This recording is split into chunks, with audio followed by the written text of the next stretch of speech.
রোজা আল্লাহ রাব্বুল আলামিন ফরজ করেছেন। সুস্থ মানুষ যদি রোজা না রাখে তাহলে বহুত গুনাহ হয়। তারপর খালি রোজা রাখলেও হবে না, না খায় থাকাটাই রোজা না। বিভিন্ন অঙ্গ প্রত্যঙ্গের রোজা আছে। আপনার মুখের রোজা, হাত পায়ের রোজা, চোখের রোজা, কানের রোজা, সমস্ত অঙ্গ প্রত্যঙ্গের রোজা রাখা লাগবে। সারাদিন রোজা রাখলেন, ফাহেসা কথা কইলেন, রোজার ক্ষতি হবে। আর 10 শ্রেণীর মানুষ যদি রোজা নাও রাখে তাদের কোনো গুনাহ হবে না। 1 নাম্বার, শিশু বাচ্চা যিনারা, নাবালক শিশু, তেনারা যদি রোজা নাও রাখে তাদের কোনো গুনাহ হবে না।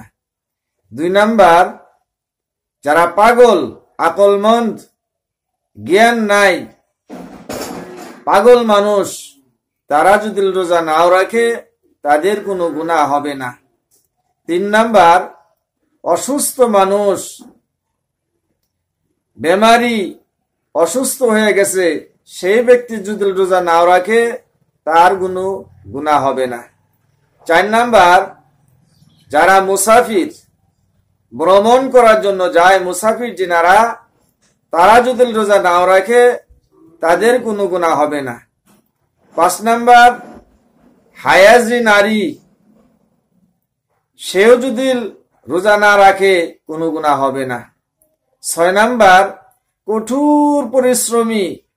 7 নাম্বার, বৃদ্ধ লোক, বয়সস্থ মানুষ রোজা রাখতে পারে না, সেই ব্যক্তির কোনো গুনাহ হবে না। 8 নাম্বার, যে নারী নেফাস হয়েছে, নেফাসে নারী। 9 নাম্বার, গর্ভবতী মহিলা, সেই ব্যক্তি যদি রোজা রাখে, বিনিময় যদি তার বাচ্চার কোনো ক্ষতি হয়, ডাক্তারে যদি তাকে নিষেধ করে, সেই ব্যক্তি যদি রোজা নাও রাখে তার কোনো গুনাহ হবে না। 10 নাম্বার, যে মহিলার ছোট বাচ্চা আছে, শিশু বাচ্চা আছে, রোজা রাখার কারণে বাচ্চার যদি ক্ষতি হয়, গাখীর যদি না পায়, তাহলে সেই মহিলা যদি রোজা নাও রাখে তার কোনো গুনাহ হবে না। আশা করছি আমরা সুস্থ মানুষ রোজা রাখবো। এই রমজান মাসের এত ফজিলত, রমজান মাসে কেউ যদি নফল ইবাদত করে ফরজের সমতুল্য সওয়াব পাওয়া যায়। তাই বেশি বেশি আমি আপনি নফল ইবাদত করার চেষ্টা করব, সঠিক পথে চলার চেষ্টা করব ইনশাআল্লাহ।